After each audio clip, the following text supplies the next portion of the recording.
welcome back to the 49th annual Alec meeting. We are broadcasting live from downtown Hilton in Atlanta. I'm so excited today to be joined by Brooke Rollins. Brooke Rollins is the CEO of the America First Policy Institute.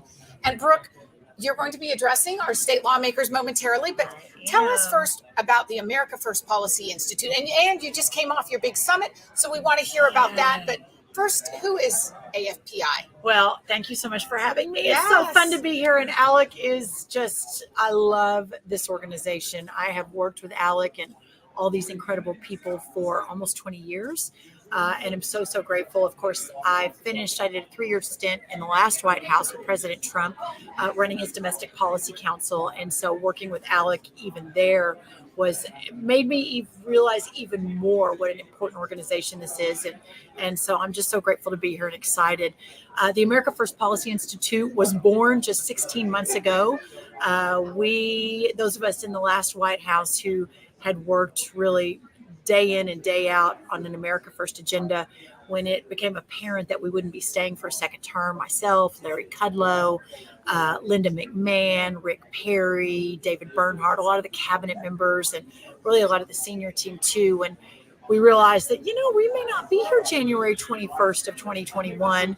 How do we keep the momentum going? And AFPI was born of that. About 16 months in, we have about 150 employees and 22 policy centers, and really focused on continuing the America First agenda that was really begun in the last White House. And you're just coming off your first summit. What was the headline coming out of that summit? That summit was about making sure that Washington, D.C., that the swamp understood that the America First movement is here forever. I think a lot of people, especially in that part of the country, believed that once President Trump left office last year, that the idea that we would be empowering the people, that the bold and courageous agenda of our administration would go back from where it came, that the people whose hearts had been lit on fire by the fight for them, and they felt they had a voice for the first time in a long time, that would be no more. But instead, making the statement that really America First is the future of America, and bringing together all of the leaders from the U.S. Senate, from Congress. President Trump keynoted the summit. It was his first time back to Washington, really aligning and unifying the entire movement for the future of the country. So, Brooke, if conservatives do gain the majority in the November elections in the House and Senate, on day one, what would AFPI like to see done? The very first thing out of the gate you want Congress to tackle? Well, we have, and one of the reasons that I'm here today with part of the AFPI team is we launched the America First agenda. And it was and is about 10 policy pillars, from the economy to healthcare to education to national security, many of the issues we've all worked on for a long time, but under one banner, one agenda, similar to Speaker Gingrich's contract with America. And we're working with Leader McCarthy and really most of his leadership right now to ensure that when the Republicans win, if they do, and a new speaker is elected, which it looks very promising, that we're not starting from ground zero, that we're ready for that moment in time. And so that agenda is being confirmed and solidified, and we'll be ready. I think there's no doubt if I had to pick one, it would be the economy. I think that inflation is absolutely crushing every family in America.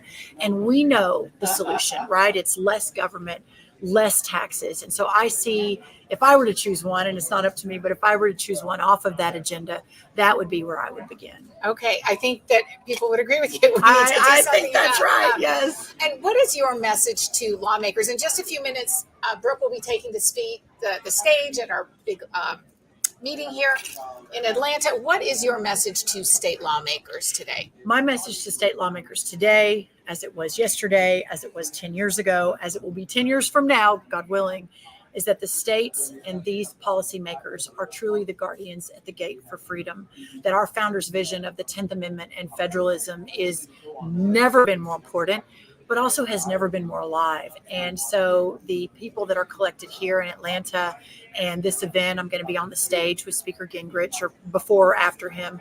I think that the message for them is that to truly continue to fight for freedom in the vision of our founders, that they are the frontline soldiers for that.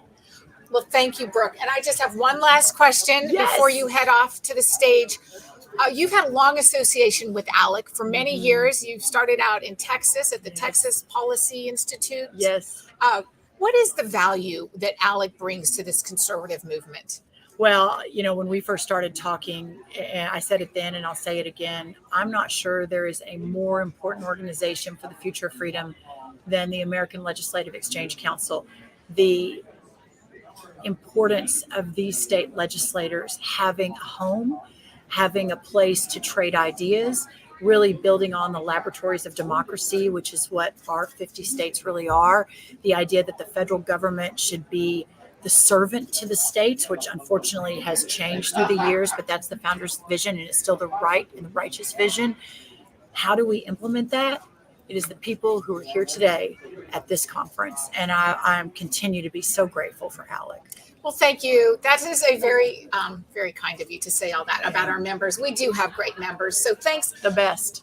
Yes. Mm-hmm. So thanks everyone for watching. We're broadcasting from the 49th annual meeting of Alec here in downtown Atlanta. And we'll see you next time on another Alec TV broadcast. Thank you.